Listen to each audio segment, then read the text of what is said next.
¿Cómo estás, Daniel? Buenas tardes, muy bien. Buenas tardes y un gran gusto. Muchas gracias, la verdad que es un verdadero honor tenerte acá con nosotros. Este es un programa de la militancia peronista acá matancera y estamos muy contentos, y la verdad que nos enorgullece que un diputado nacional de tu calibre, con tu recorrido, esté hablando hoy en día con nosotros, así que gracias. Un gustazo en serio. ¿Cómo estás viendo actualmente, digo, la cuestión?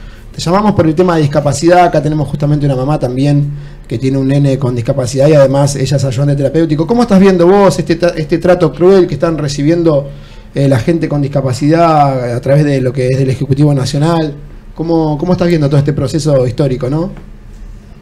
La verdad que la situación de las personas con discapacidad y de sus familias es muy crítica. Yo creo que hay una combinación de crueldad e ignorancia muy complicada. Yo soy autor de una ley que se aprobó ahora en la Cámara de Diputados, tuvimos 2/3 de los votos, es una cantidad de votos muy grande para declarar la emergencia en discapacidad. Básicamente la ley tiene 3 partes. La primera parte es el nomenclador. Hoy una persona que va a trabajar en un taller protegido todos los días, 4 horas, gana 28.000 pesos por mes, no por día, por mes. Un transportista, una persona que transporta a una persona con discapacidad para hacer un tratamiento, está cobrando 541 pesos el litro de nafta. Como la nafta sale 1.300 pesos, en vez de estar los 5 días, trasladar los 5 días que corresponde al tratamiento, suerte lo traslada a 2. Los acompañantes, los asistentes terapéuticos están cobrando, con suerte, a 180 días 3.000 pesos la hora. Como no cobran, están siempre rotando y entonces no acompañan. 3.700. Los hogares están a punto de cerrar. La situación es muy crítica. La ley tiene 3 partes. Simplemente digo la primera, que es la actualización del nomenclador. Nosotros en la primera parte lo que dice la ley es: usted vaya a diciembre del 2023, antes de haber 120% de evaluación, venga para acá, actualice el nomenclador, y de modo tal que el transportista cobre el litro de nafta lo que sale, los terapistas puedan trabajar, accedan a los medicamentos a la persona con discapacidad, funcionen los hogares y funcione el sistema que hoy está totalmente desacomodado. Perfecto. Y el estado de esta ley, vos me decís que fue aprobada por diputados y actualmente pasó ya a senadores. Claro, tuvimos 2/3 partes, eso es muy importante. Es una ley fuera de la grieta, logramos realmente una decisión importante. Ahora va al Senado, yo espero que la apruebe el Senado y creo, ojalá no me equivoque, que él no la va a vetar. Es una ley de pura justicia. Además de esto que estaba diciendo antes, que hace al nomenclador, tenemos 2 partes más de la ley. Una es el tema de las pensiones. El gobierno está haciendo auditoría para las personas que tienen una pensión por discapacidad, lo cual está bien, pero ha decidido hacerlo mal. La forma de hacer bien la auditoría era ver al médico que dio muchísimas altas y evaluar la situación y evaluar auditar esas pensiones, o la localidad donde hay muchísima gente. Entonces uno dice, si el promedio de las localidades es el 11% de las personas con discapacidad, con pensión, y esta localidad tiene 60%, vamos ahí. En vez de hacer eso, mandó 300.000 cartas de documentos, la gente va, viene, hace 10 horas de cola, se traslada 200 kilómetros, le piden que vuelva a hacer todos sus estudios. Una persona que tiene ceguera de nacimiento, le piden que vuelva a hacer todos sus estudios. Claramente lo que marca la ley es: usted haga la auditoría bien, vaya donde está el problema, pero reordene las pensiones, porque está generando realmente un estado de desesperación, de angustia brutal en la familia. Y la tercera parte es el maltrato. Nosotros empezamos con el vocero presidencial mostrando una radiografía de un perrito y una colita, contándonos que la persona había accedido a una pensión por discapacidad, lo cual no es cierto. Nunca esa persona accedió a una pensión por discapacidad.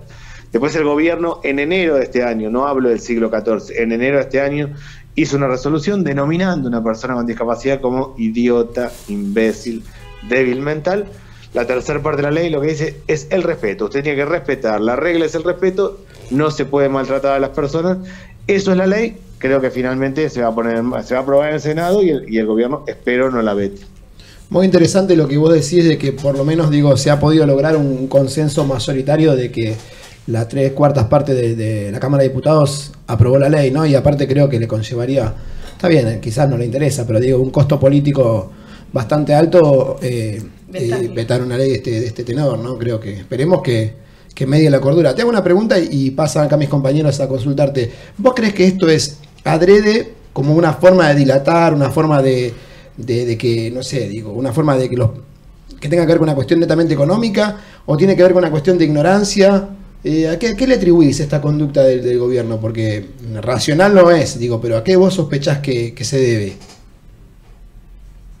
Creo que sean las dos cosas. Es crueldad, que tiene que ver con una pauta de ajuste imposible de cumplir, e ignorancia, y es no conocer de verdad ni siquiera la normativa internacional. Yo creo que lo que pasa en discapacidad es que el gobierno le dio una pauta de recorte del 30% a la Agencia Nacional de Discapacidad, imposible de cumplir con las auditorías. No hay manera de cumplir, entonces decidió desacomodar todo. En vez de decir, mira, esto no se puede hacer así, ordenémoslo de otra manera, decidió desacomodar todo. Y después hay mucho de ignorancia, lo cual es muy complicado. El gobierno le dio una orientación a todas las áreas de gobierno, les dio básicamente la orden de no cumplir los mandatos de Naciones Unidas. No por discapacidad, sino por medio ambiente. Como el gobierno no cree en el tema del cambio climático, dijo, la resolución de Naciones Unidas no se cumple.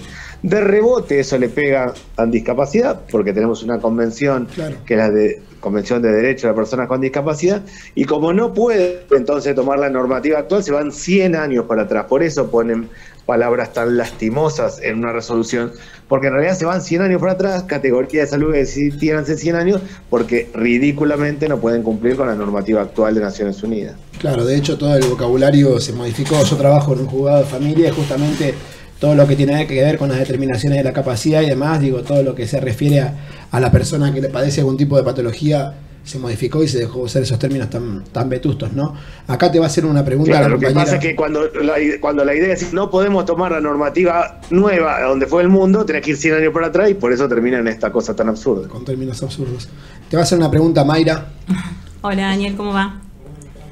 Muy bien, buenas tardes. Bueno, no sé si una pregunta por ahí, pero retomar un poco esto que decías o que nos cuentes un poco más esto del respeto, que me parece tan importante, si lo contrastamos con lo que es actualizar el nomenclador, obviamente pareciera que menos, pero los que transitamos los pasillos de discapacidad, madres, docentes, acompañantes terapéuticos, sabemos que esto de justamente una de las consignas de la marcha fue a la crueldad, hay que ponerle un límite, y sabemos que justamente en este sector desde hace muchos años que opera la crueldad, ¿no? Como en los microrelatos que uno va viendo, la crueldad es algo que se viene sintiendo. En otros momentos menos, pero siempre hay como en la sociedad determinado grupo al que hay que rendirle cuentas por formar parte del colectivo de discapacidad. Como que sí, el que tiene discapacidad tiene que estar todo el tiempo rindiendo cuentas y dando cuenta de que es discapacitado. Justamente en la burocracia es en donde se puede ver, como vos decís, yo también en su momento tuve que tramitar para mi hijo el CUD, y la verdad que era ir y nada, 1000 veces a presentar la misma documentación. Bueno, hoy por ahí pudiendo presentar online uno no viaja, pero bueno, igual no deja de ser tedioso. Quería que nos hables un poco más de esto, de qué más se hablaba con respecto a esta tercera parte de la ley. Las personas con discapacidad tienen desde hace mucho tiempo la invisibilidad y dificultades prácticas operativas con el nombre de los servicios. Hasta que en este tiempo, en estos últimos 14 meses, es decir, los problemas no arrancan hace 14 meses claramente, pero en este tiempo de gobierno pasaron dos cosas que antes no pasaban. Primero, el nomenclador se desfasó absolutamente. Y segundo, a lo que nunca había pasado, el Estado decidió lastimar a las personas con discapacidad. Cuando yo digo que el vocero presidencial en una conferencia de prensa oficial dice algo que no es cierto para estigmatizar a las personas con discapacidad, es muy fuerte.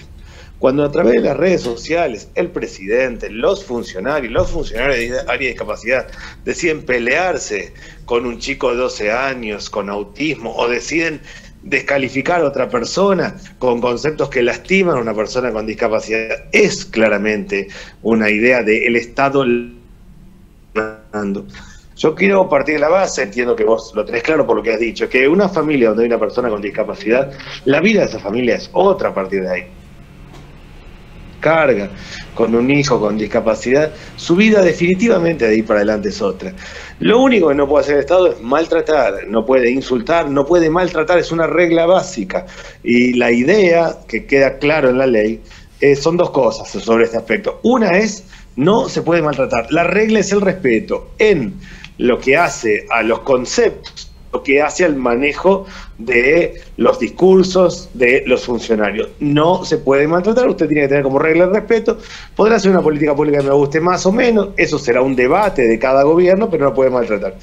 Y lo otro que para mí es significativo, y yo espero y quiero que esta ley quede como una regla para la democracia, para los próximos 10 gobiernos que vengan, es que los funcionarios que están en el área de discapacidad tienen que tener humanidad, tienen que tener corazón, tienen que tener vínculo con las familias, con personas con discapacidad. Uno tal vez pueda no tener humanidad y ser un buen funcionario de turismo, puede ser, o tal vez lo pueda hacer de deporte o quizás de medio ambiente. Lo que está claro que en discapacidad eso no es posible, requiere humanidad, vínculo, que uno le duela el dolor del otro. Yo quiero que esto sea una regla, que quien gobierne, cuando piense en un funcionario en discapacidad, piense en alguien que tenga humanidad. Las familias que la pasan muy mal, verdaderamente muy mal. Qué interesante lo que decís esto último, ¿no? La verdad que pareciera que eran cuestiones que uno creía que ya estaban resueltas, que se entendía. De hecho, uno creo que en la sociedad está ese sentimiento de humanidad y de respeto hacia la persona que padece algún tipo de cuestión, de patología o de algún tipo de condición, y que tengamos que dejarlo plasmado en una ley para que haya cierto sector de gente que lo entienda. Parecería una cuestión obvia, pero creo que es interesante y que está bueno que quede plasmado, porque nada, a veces cuando no lo entienden por humanidad netamente, digo, quizás que esté plasmado en la norma y que le quepan algún tipo de sanciones a quienes digan barbaridades de ese tipo, va a ser una forma de regularlo.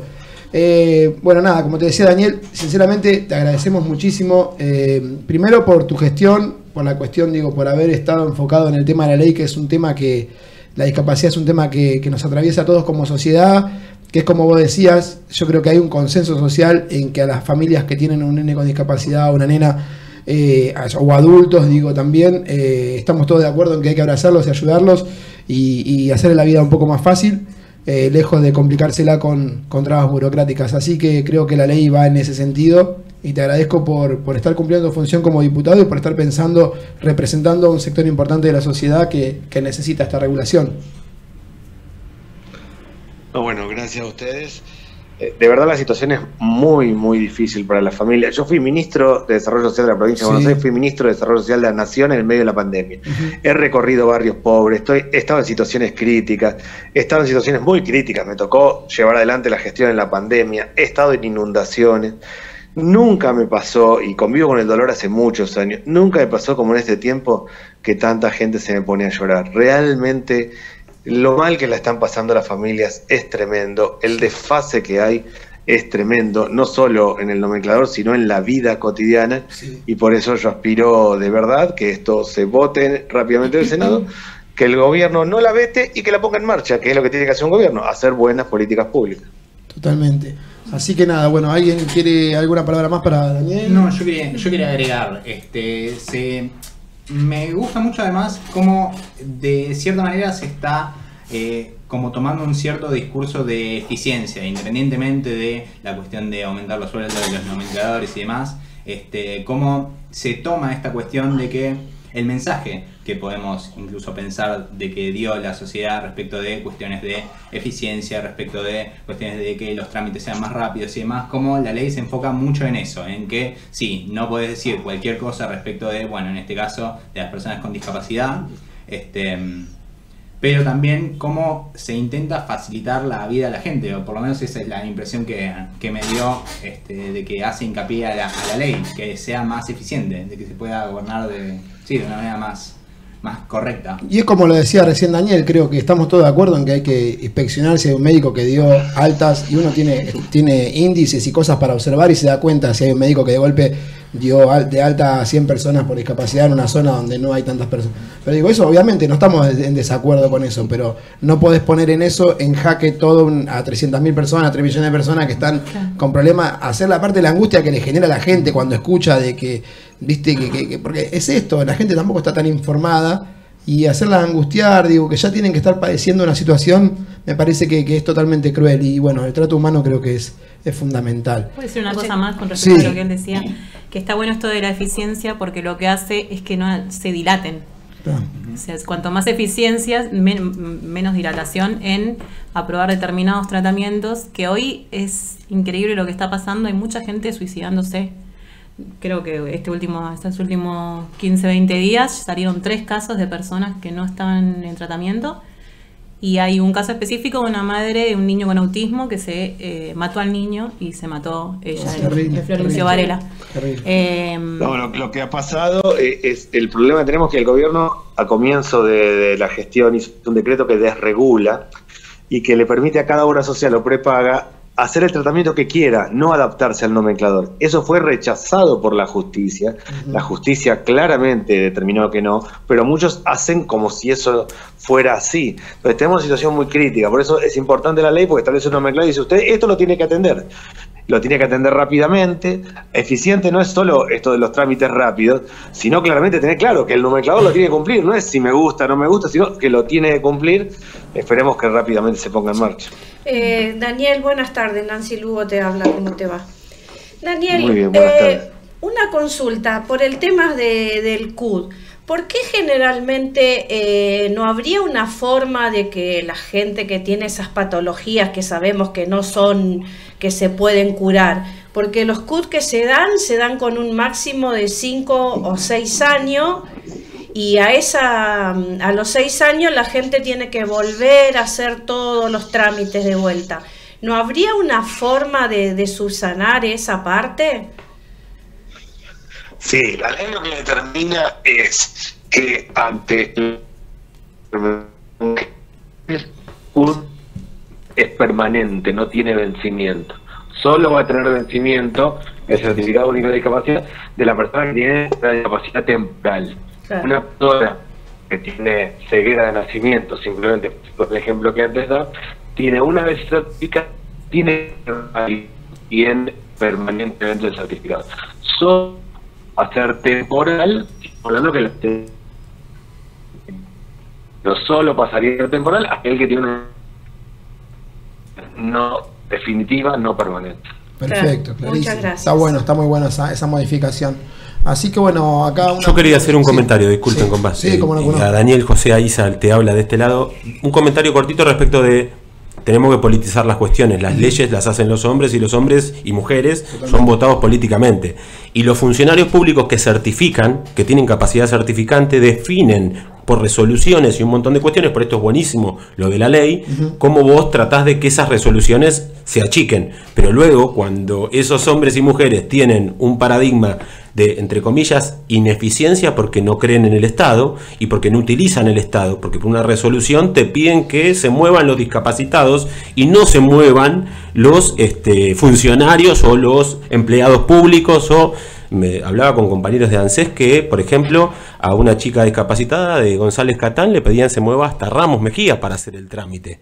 Y tiene que cumplir con esa auditoría médica en partes y en etapas, y tiene que ir 2 viajes para hacerlo. Es decir, esto, si nosotros no entendemos que políticamente resolvemos y salimos del laberinto por arriba, terminamos entrando en discusiones solamente mecánicas, y digamos, la política resuelve. Y por eso hay que organizarse desde lo político para democráticamente resolverlo, o legalmente, o obviamente electoralmente, ¿no? Y un dato más, recuerdo a los compañeros del Frente de Lisiados Peronistas, que en el año 70 y 72 se organizaron para obviamente el impulso a la vuelta del general Perón, y obviamente desde ahí tenemos los peronistas con José, si no me equivoco era José Liborio Poblete, que era el compañero que fue el representante en esa etapa histórica del peronismo, para lo que se llamaban los rengos peronistas. Hay un par de libros muy interesantes al respecto que sería bueno. Bueno, el padre Mujica era uno de los que más movilizaba a todo ese esquema humano, social, político, y que fue también responsable de la vuelta de Perón, y también hay muchos compañeros desaparecidos, detenidos del ámbito de discapacidad. Un abrazo, Daniel, y de mi parte, muchas gracias. Creo que es parte de eso el trabajo de Daniel, de la ley, de esta organización legal, también como para que nos quedemos tranquilos, más allá de que cuando el gobierno es afín a lo que nosotros creemos, que para cuando el gobierno no es afín, tengamos el soporte legal que nos permita seguir resguardados y no depender del deseo de cada gobernante de turno. Así que nada, Daniel, te dejamos tranquilo. La verdad que muchísimas gracias por la comunicación, esclarecedor, por esto que te preguntaba recién Nancy, por lo que nos comentabas de las 3 partes de la ley. Y bueno, ojalá en algún momento podamos hablar nuevamente y te agradecemos, la verdad que muy, muy agradecidos. Gracias a ustedes y cuando quieran volvemos a hablar. Y buenas tardes. Muchas Buenas tardes. gracias. Gracias, Daniel. Gracias, Daniel.